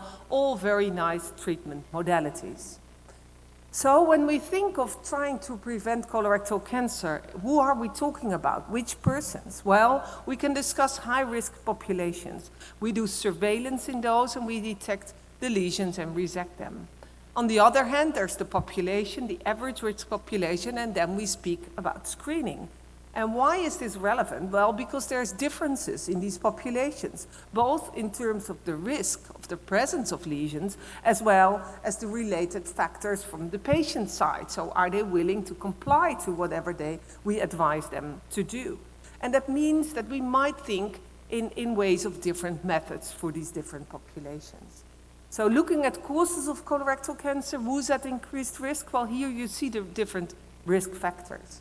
If we look at the clearly increased risks, it's the hereditary and familial colorectal cancer syndromes with the polyposis, which is very easy for us to diagnose. Once you scope a patient, the type of polyps guides you towards the type of polyposis, and also the risk might be high for family members, 50%, but the non-polyposis syndrome patients are a little bit less difficult to find. And especially, of course, Lynch syndrome, with a relatively quick development from adenoma to cancer, is really an important one to diagnose, all high-risk patients. So yes, we have to perform surveillance in those, as well as those with long-standing colonic IBD, as well as those that already had cancer or adenomas or serrated polyps. We have surveillance guidelines, and we still are using colonoscopy for all of those patients. However, looking at the general population, we speak about asymptomatic people. That's very important. So if patients have symptoms, they should see a doctor, and a different strategy might apply. However, looking at this average risk population, we again try to detect the cancer at an earlier stage or prevent the cancer, and thereby reducing morbidity and mortality from colorectal cancer. Reduce the burden of the cancer for the patient as well as for society, and also reduce costs for medical care. So that's the topic. So considering programs for colorectal cancer screening, these are the crucial factors to take into account. And it's a little bit different from when we would have a patient in the room asking for diagnosis of potential precursor lesions. This is population screening, so it's public health. So participation rate is crucial. So if a patient is not willing, or if an individual, I make the same mistake, this is what we should all do, it's individuals in a population, it's not patients. If they're not willing to comply with whatever we advise them to do, it's not going to work. So participation. Then, of course, the test method. The sensitivity of that test, the specificity, the positive predictive value or a negative predictive value, all of that is really relevant, and I will get back to that. Of course, logistics, especially if you have a program in place. Capacity, can we deliver the care for the screening, but also once we detect cases, can we take care of those? The burden and the risk for the screenee, cost effectiveness, and ideally we should be able to monitor the outcomes of every step of such a program. So this is one very important slide. It's opportunistic versus programmatic. And in many countries, still only an opportunistic program is in place, which means that it's a not systematic screening program. It's provided on demand. So the patient has to show up, or the individual has to show up and at the office and ask for a way to be screened. And that means that we look at an individual effect. There is no evaluation, generally, no monitoring, just having the effect for that patient. It means almost always inequity, because not everybody will show up or has the power or the knowledge to show up, and it's generally less efficient and more costly. And looking at programmatic screening, it's actually, most of it is exactly the opposite way. It's a systematic, structured program for diagnosis, treatment, and follow-up, with a central structure to periodically invite the target population. So, which method to use? Well, we have that colonoscopy. We know it's the gold standard for detection of colorectal cancer and polyps. We can also take biopsies for histopathological diagnosis. Polyps and even early cancers can be removed during this fantastic procedure. However, it also has disadvantages, like being invasive, burdensome for our patients, risks and costs, and I think we can think of more disadvantages. So, can we think of another way for the population? Well, maybe look at the blood in the stool. Sounds very easy, but polyps and cancers may bleed, and that the blood might be detected in the stool. And ideally, again, we would like to detect those cancers, of course, in as early stage as possible, and those advanced polyps, which means advanced adenomas and advanced serrated lesions. So not all the tiny ones. And trying to detect those, then the blood could be used as a triaging method to select those that we should scope further on. So we know for very long, these are all studies from the previous era, that even the very old-fashioned Guaiac FOBT was already able to show a 16% mortality reduction in several randomized controlled trials. And now we have this new test, this fecal immunochemical test, which is a quantitative test for blood in the stool, and actually also human blood. It can be sent and returned by postal mail. It's easy to perform for our individuals at home. The lab measurements are automated. It results in an exact amount of blood in the feces, and we can agree upon a certain cutoff from when on to call the test a positive test. And if positive, then we advise a colonoscopy. So that does mean, looking at participation rate, that we need a two-step adherence, not just one. They also have to show up for the colonoscopy. So using FIT for screening, we know it's less accurate than colonoscopy. A colonoscopy is not 100% accurate. We know that, but it's close. But FIT probably around 80%, depending on that cutoff level. It should be repeated regularly, once a year, once every 2 years. Most programs do that last one. And that will increase sensitivity if you repeat it because of that slow progression from an adenoma or a serrated polyp to cancer. So you have many opportunities to detect the lesions. You need logistics, I said that already, and again, you need that two-step adherence. And then looking at our program in the Netherlands, we have thought that all over, and we've done many screening pilots in my country using the Guaiac test, the FIT, the sigmoidoscopy, the colonoscopy, even CT golography, and we decided that FIT would be the best choice for our country. And we started a nationwide FIT-based screening program in 2014. So you can imagine we have a 10-year follow-up now. We started in the population aged 55 to 75 because that's the highest risk population with biennial FIT by postal mail, and we set a specific cutoff. And now we do yearly monitoring because it's all organized, it's a program.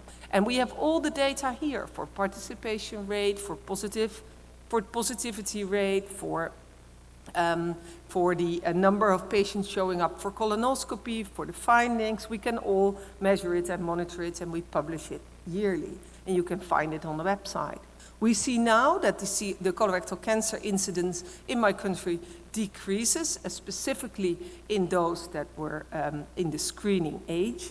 And we know that also the stages are really shifting towards early stages. So in the beginning, you find all those symptomless cancers that might also be of an advanced stage. But now that patients are repeatedly participating, we see more and more early cancers in our program. So, and besides, we also see a decreasing mortality rate. Looking what we are doing with our colonoscopies, we scope those FIT positives, and we find in 32% of those relevant lesions. We have 4% colorectal cancer, 26% advanced adenomas, and 2 to 3% advanced serrated polyps, which is great, but it also means that 2/3 of the patients that we scope have no relevant lesions. They might have small lesions or no lesions. And that's, of course, makes us think, can we do better? And how does it compare to colonoscopy? Well, very recently this year in the Lancet, Tony Castells and the people from Spain published a paper in the Lancet showing their pragmatic randomized trial comparing FIT with colonoscopy 1-to-1. Age a little bit younger than ours, 50 to 69, and importantly, crossover from one arm to the other if the invitee didn't like the test was allowed. And the primary endpoint was colorectal cancer mortality at 10 years in an intention to screen analysis with a non-inferior design. And you can look here. Of course, we are speaking about large numbers. You can see here 28,000 invitees for each group. Interestingly, FIT participation was, of course, higher than colonoscopy, but colonoscopy is still 30%. In my country, it was only 20%, but that's also due to the fact that many of those people intended to participate in screening by colonoscopy switched over to FIT. So many people chose FIT.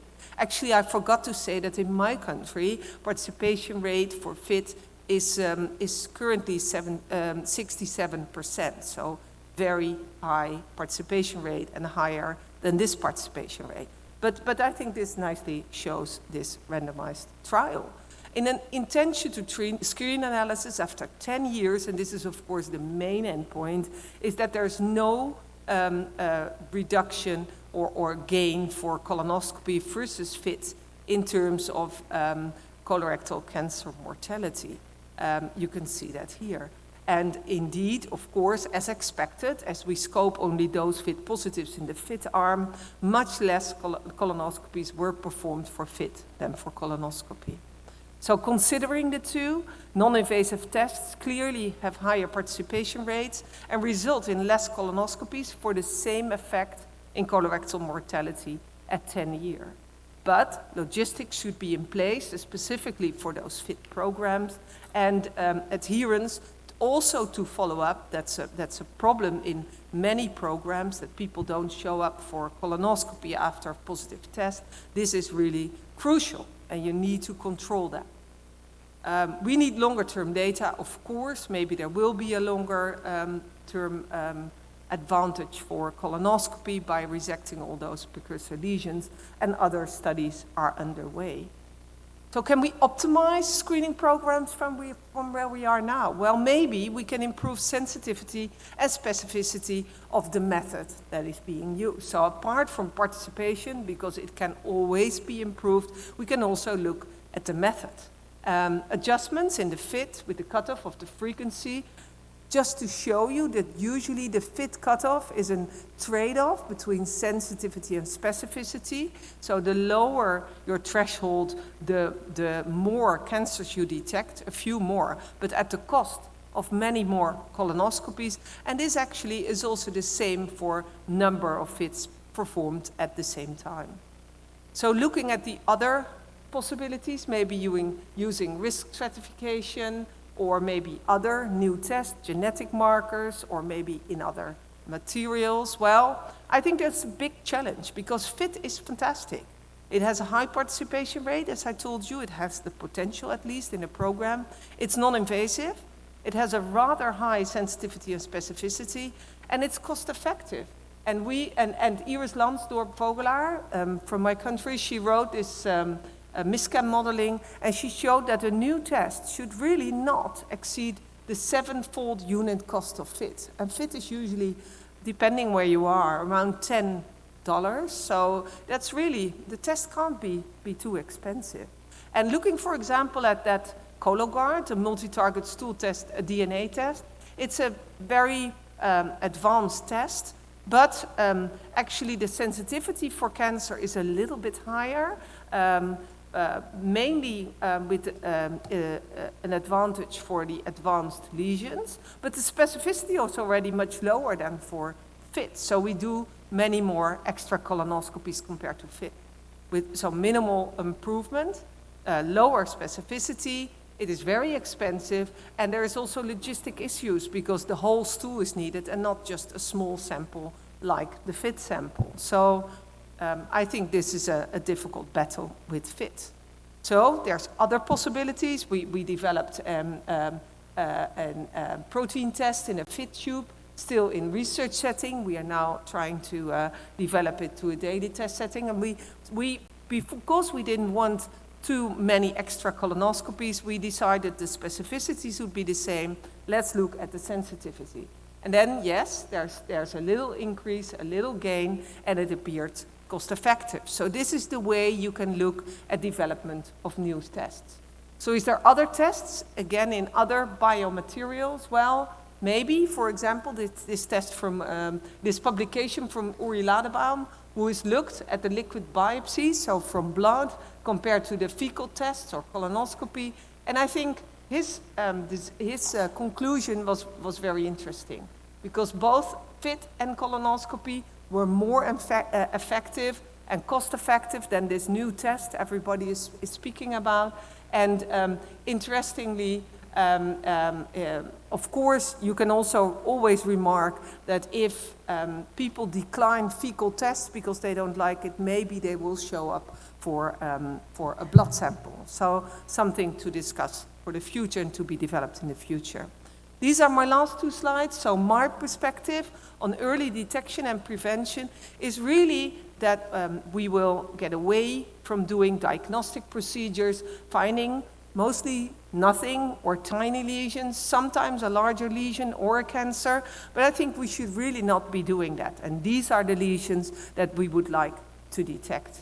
And that means that I think we will use more and more other non-invasive tests for both screening and also for the surveillance in future in order to just scope those patients with relevant lesions in which we can do therapy. I thank you very much for your attention.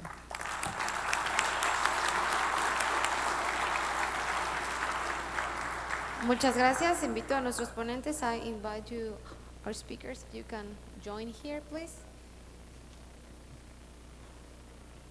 Y tenemos un momento para preguntas y respuestas y los invito a quedarse porque después de este tiempo de preguntas y respuestas vamos a seguir con la magistral, con el Dr. Raymond Quigley.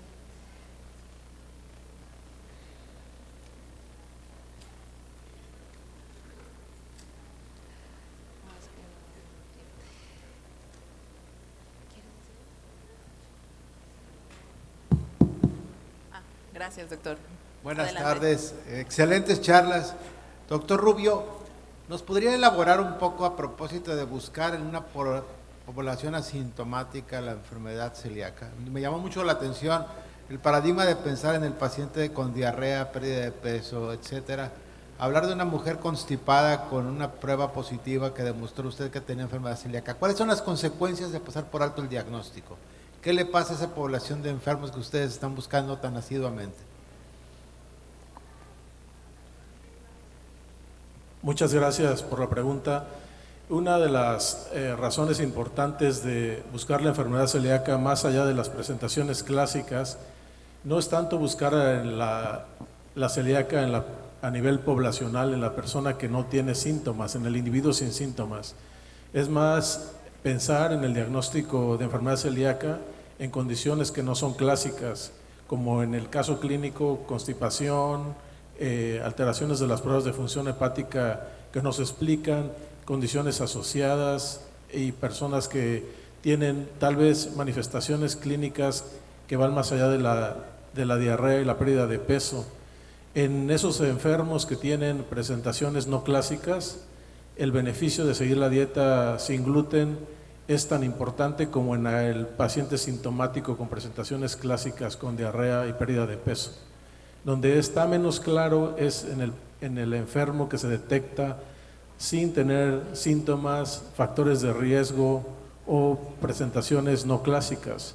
Y en ese caso no se justifica la búsqueda de la enfermedad a nivel poblacional. Doctora Decker, una pregunta.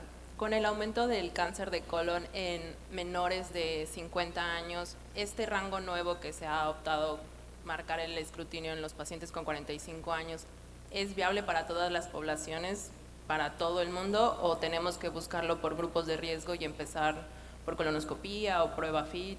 ¿Qué nos podría decir al respecto? Yes, thank you. It's very interesting, this increased risk. We see it mostly in the Western countries, but as I said, also in the developing countries, it's not only the increased risk for the older people, but also for the younger people. Should we screen for that reason everybody? I think that's a big question. I have many slides on that, but it was too much for now. But I think when you screen individuals, you have to be really aware of the advantages and disadvantages. And first of all, of course, the number of cases still in a younger age group is less than in an older age group, which means you're going to screen, hopefully, a lot of people if they're willing to participate. For relatively little advantages. And you will always have false positives if you would use a triage test. So you're putting a large burden on those individuals that might even not be willing to come at an age where they are at an increased risk. So the starting age, of course, is much debated. In the US, they reduced the starting age. I think for relatively good reasons. They have a lot of analysis now. But I think it's worthwhile to start at the age where if you don't have a screening program, at an age where you know for sure you're going to have an effect, and then discuss later on going to a younger age. Of course, there should be awareness among younger people, awareness about family history, symptoms, all of that. I mean, it doesn't mean we shouldn't do anything. Yes. Can I ask a question? So it's a bit loud. Can I ask a question to Evelyn too? In terms of the cost effectiveness of colonoscopy, should we be removing all small polyps that we see? And should we be sending all small polyps for histology? Because from what you're saying, actually, there's not a huge advantage in doing that. No, so I absolutely agree with you. I'm aware about the situation in England, for example.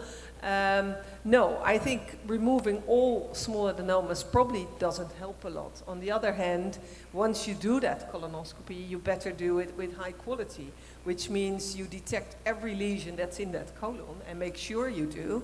And we know already that's a problem. Looking at the quality and the detection rates of polyps amongst different endoscopists.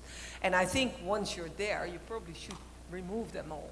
And then hopefully stay away for a very long time. I think that's a wiser way than not resecting the lesions that you detect. Your second question, do we always need pathology? Probably not. At least the risk for tiny polyps is very, very low of being cancer or even high-grade dysplasia. We know that. We also know that we still use it for making a surveillance advice, but maybe for these tiny polyps it doesn't matter at all. We are currently debating exactly this topic in my country, and I think the biggest debate for me is that we still use specific adenoma detection rates and serrated polyp detection rates to estimate the quality of the endoscopist. And if you don't have any pathology for a large number of polyps, it might become an issue there. So we are going to do analysis to look at that before we make So decisions. certainly in the UK, our National Bowel Cancer Screening Programme, if you've been through a training programme to recognise pit patterns on polyps, you don't send small polyps for histology. Yeah, I like that idea, and I think endoscopists are generally great doctors, but we did a study in my country, I think it's already 8 years ago, with one of my research fellows, and we trained general endoscopists using optical diagnosis systems for polyp training. Not everybody wanted to participate, so we had motivated colleagues, and still the number of colleagues that were able to make an appropriate diagnosis, what percentage-wise was not that high, so disappointing. But does it matter? I think that's more of a question. Maybe AI will easily replace that decision, and also will be able to help us in reporting. So that might be the solution to this question. Thank you. Doctor Alejandro. Muchas gracias. He tenido la oportunidad de leer varias cosas del doctor Rubio Tapia, referente a enfermedad celíaca. En México el síndrome intestino irritable más común es el predominio estreñimiento. En realidad, en nuestra población la diarrea como manifestación de los funcionales no es tan frecuente. ¿Qué tan importante es pensar en enfermedad celíaca en esos pacientes? Y me brinco al doctor Yamamoto, debe ser una red flag. Sí, bueno, muchas gracias por la pregunta. Enfermedad celíaca y síndrome de intestino irritable ha sido un tema de mucha controversia. En general, los metaanálisis que se han hecho soportan la asociación con una mayor frecuencia de enfermedad celíaca en aquellos enfermos que tienen síndrome de intestino irritable. Es un poco más frecuente en aquellos que tienen síndrome de intestino irritable con diarrea que en aquellos que tienen síndrome de intestino irritable con constipación. Entonces, en ese sentido, yo favorecería la búsqueda en los que tienen intestino irritable con diarrea. El problema de eso es que el síndrome de intestino irritable en cuanto a síntomas es una enfermedad muy dinámica y tal vez un enfermo que en este momento se presenta con constipación ya está muy probado que en el futuro, en el seguimiento longitudinal, puede llegar a tener diarrea o incluso una presentación mixta o indiferenciada, y por esa razón las guías en general recomiendan la búsqueda con serología de enfermedad celíaca en los enfermos con síndrome de intestino irritable.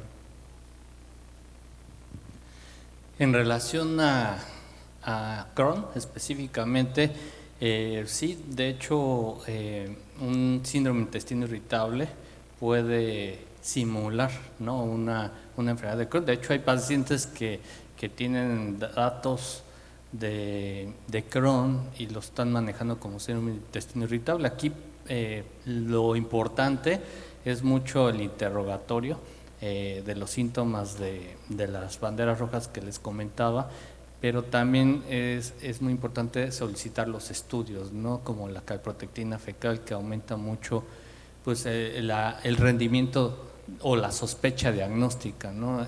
Se ha visto que la calprotectina te puede diferenciar de un trastorno funcional de un trastorno orgánico, donde yo a lo mejor podría poner ahí el diagnóstico diferencial.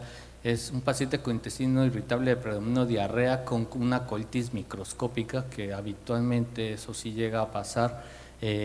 Son pacientes que a veces los llevan a una colonoscopía y no les toman biopsias, y entonces se ha visto que un subgrupo de esos pacientes con intestino irritable con diarrea tienen colitis microscópica, que realmente es lo que pues es donde más es la confusión, ¿no?, que con enfermedad de Crohn. Muchas gracias. Doctor Remestrache. Sí, un escenario muy común, epidemiológicamente hemos visto en México que la enfermedad inflamatoria intestinal apenas va como en aumento, ¿no? Yo con Jesús y Alberto hace 20 años empezábamos a ver algunos casos de colitis ulcerosa. Pareciera que el fenotipo en México no es tan agresivo, y enfermedad de Crohn es algo que siempre hemos tratado de descartar porque podría coincidir con tuberculosis. 15 o 20 años después no hemos visto esa explosión que ha ocurrido en Europa, pero hay algo que sí he visto yo en los últimos 10 años, que son estas colitis indeterminadas y colitis eosinofílica, que yo creo que esto sí es algo que estamos empezando a ver cada vez más y más y más. Y la pregunta incluso incluiría las colitis segmentarias de enfermedad diverticulares, si estas colitis son probablemente un paso previo a la enfermedad inflamatoria como el Crohn, que podrá venir más adelante. Esa es una pregunta para Kazuo, para James, para Alberto y José. Pues bueno, específicamente sí se ha visto en los últimos años este incremento importante de la enfermedad inflamatoria intestinal, y eso es como una tendencia con esta reciente publicación que se hizo en Nature acerca de la evolución global. Se ha visto que bueno, ya países en Latinoamérica ya están en una etapa 2 con un incremento de esta incidencia. Nosotros tenemos la creencia de que, pues sí, efectivamente la enfermedad de Crohn puede ser de tener un curso mucho más benigno.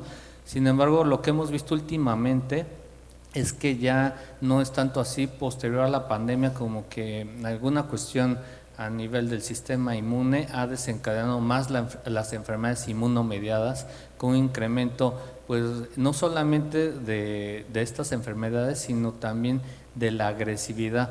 Por ejemplo, ahora tenemos más pacientes con enfermedad inflamatoria intestinal que requieren tratamiento avanzado que no veíamos antes. Específicamente me enfoco más a enfermedad de Crohn y realmente está cambiando mucho el patrón epidemiológico. Entonces, en cuanto a lo que tú decías de las colitis segmentarias asociadas a enfermedad diverticular, pues se han descrito que hay comportamientos de estas entidades pues, de predominio tipo Crohn o de predominio tipo CUS, y de hecho algunos de ellos pueden llegar a ser hasta estenosis, fístulas. Sin embargo, como tal, son casos raros que pudieran tener esta sobreposición entre enfermedad inflamatoria intestinal y una colitis segmentaria. Realmente, y no que una colitis segmentaria, lo que tú preguntabas, pueda degenerar una enfermedad inflamatoria intestinal, yo no lo he visto. Más que nada, pudieran coexistir en escasos escenarios. Y finalmente, lo de las colitis eosinofílicas, realmente también cada vez las estamos viendo más frecuente, y probablemente todo esto también se deba mucho a los cambios en la dieta. Eso se ha documentado mucho, la occidentalización de la dieta, y en la parte eosinofílica, bueno, también tiene que ver pues el componente, sobre todo alérgico a ciertos antígenos en el ambiente. I think you raise a really important point, which is that particularly given the increasing diagnosis of inflammatory bowel disease in people as get older and the coexistence of diverticular disease, trying to differentiate Crohn's disease within a diverticular segment compared to a segmental diverticular colitis can be incredibly challenging. And I think the key thing, certainly from my perspective in those kind of diagnostic, is to maintain a healthy degree of uncertainty, as in it's entirely appropriate to be uncertain of a diagnosis in a complicated situation. The key thing about inflammatory bowel disease is obviously its chronicity, but also its response to treatment. And if you are having colitis in a diverticular segment that doesn't respond in the way that you expect it to, is to challenge your assumption that it was Crohn's disease in the first place. And I think the same thing comes often when you have very mild ileal aphthoid ulceration in a patient with a heavy burden of symptoms. Keeping a healthy degree of uncertainty as to whether that absolutely represents Crohn's disease or is not Crohn's disease is a very important thing. Muy bien. Bueno, yo lo único que agregaría a esta pregunta y para toda la audiencia es también considerar de manera importante ya en el paciente en particular que estas enfermedades se asocian.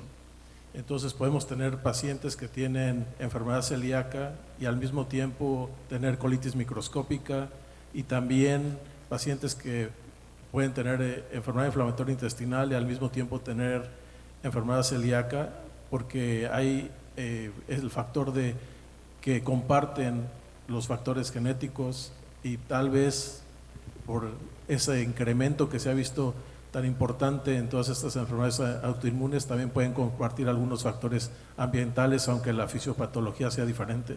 Entonces siempre hay que mantenerse como que muy alerta para poder identificar esas asociaciones que son mucho más frecuentes de lo que creemos, especialmente me refiero a enfermedad celíaca y colitis microscópica, por ejemplo.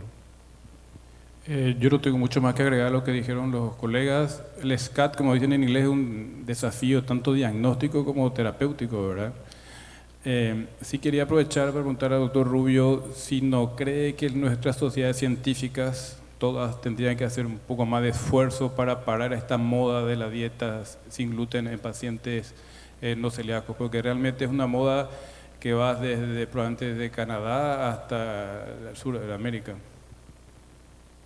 Sí, bueno, definitivamente, gracias por el comentario.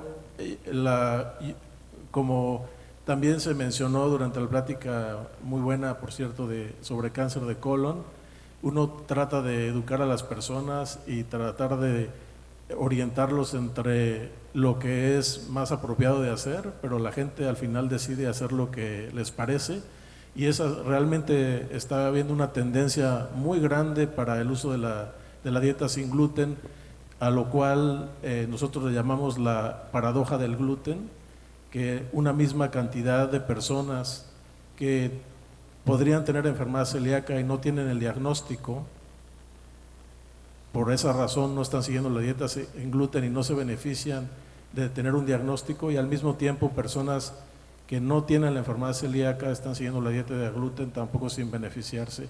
Creo que es muy importante lo que mencionas de tratar de poner un orden y realmente tratarse de ajustarse a la necesidad médica para la dieta, porque no es una dieta fácil, tiene también riesgos y se trata de una dieta restrictiva que pues no es para todos.